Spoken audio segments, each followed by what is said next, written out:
Good evening everyone. और आज हमारा टॉपिक है अकाउंटिंग अजम्पशंस। हमारे अकाउंटेंसी में 3 बेसिक मेन अकाउंटिंग अजम्पशंस हैं। इन्हीं अजम्पशंस के ऊपर हमारे अकाउंटेंसी जो है हम लोग रिकॉर्ड करते हैं, बुक्स में एंट्रीज रिकॉर्ड करते हैं। तो हम इजी लैंग्वेज में इजी कंसेप्ट समझाएंगे आपको इसका 3 अजम्पशंस का। तो फर्स्ट अकाउंटिंग अजम्पशन है गोइंग कंसर्न।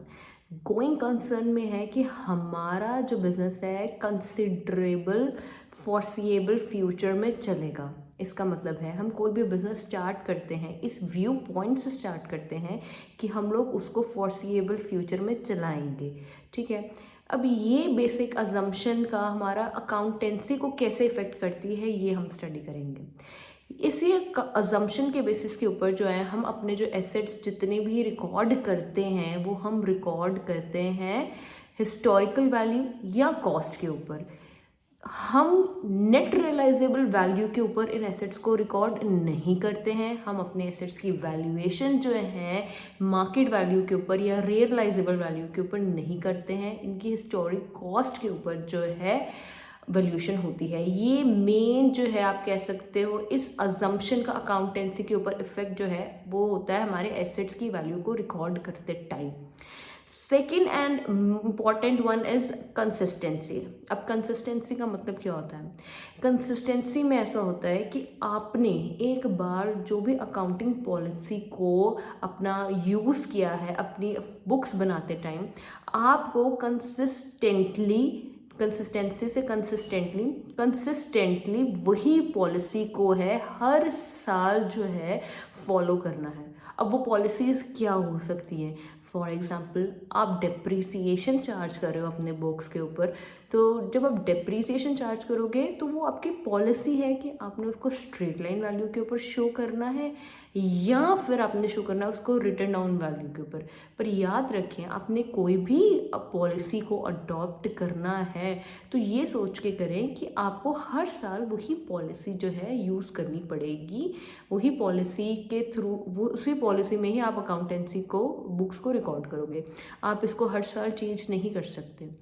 लेकिन कुछ जो है स्पेसिफिक केसेस हैं जब आपकी अकाउंटेंसी की जो पॉलिसी है वो जो है चेंज हो सकती है।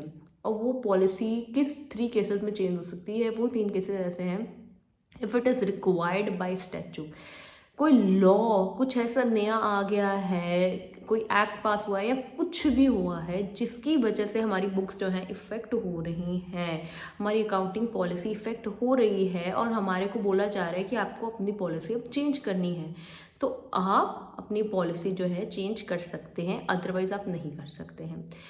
सेकेंडली ऐसा है कि कोई अकाउंटिंग स्टैंडर्ड जो है हम लोग फॉलो करते हैं। उन अकाउंटिंग स्टैंडर्ड्स, हमारे को लिस्ट ऑफ अकाउंटिंग स्टैंडर्ड्स जो है इंस्टीट्यूट की तरफ से आई होती है। आपको जो अकाउंट्स हैं उन्हीं अकाउंटिंग स्टैंडर्ड्स को दिमाग में रखते हुए ही बुक्स बनाते हैं।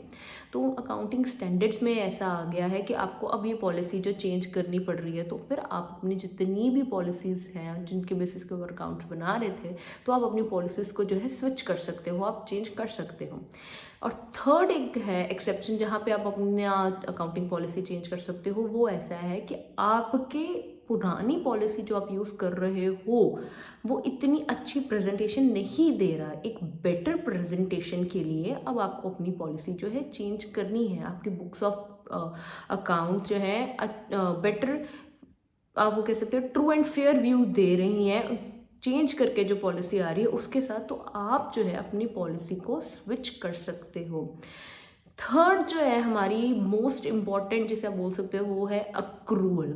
अब अक्रूवल बेसिस के ऊपर क्या होता है कि आप जो अपनी बुक्स में कोई भी एक्सपेंसेस या कोई भी इनकम्स जो है रिकॉर्ड करते हो, वो आप तब रिकॉर्ड करते हो, किसी भी इनकम को आप तब रिकॉर्ड करते हो when you have gained right to receive that income, whether you have actually received और नॉट। मतलब आप उस इनकम को रिसीव करने के हकदार बन चुके हो। वो इनकम आए या ना आए वो सेकेंडरी बात है। प्राइमरी बात यह है कि आप क्या उसको रिसीव करने के हकदार हो और ऑब्लिगेशन या एक्सपेंस को तब आप रिकॉर्ड करोगे जब आपकी वो है ऑब्लिगेशन टू पे है, मतलब अब आपकी जिम्मेवारी बन चुकी है कि आपने उसको पे करना है। अब आप पे कर रहे हो, आप उसको डिले कर रहे हो, वो अलग बात है, लेकिन आपने एक एक्सपेंस और इनकम को तभी रिकॉर्ड करना है जब आप उसको लेने के हकदार बन चुके हुए हो, किसी भी इनकम को रिसीव करने के हकदार बन चुके हुए हो।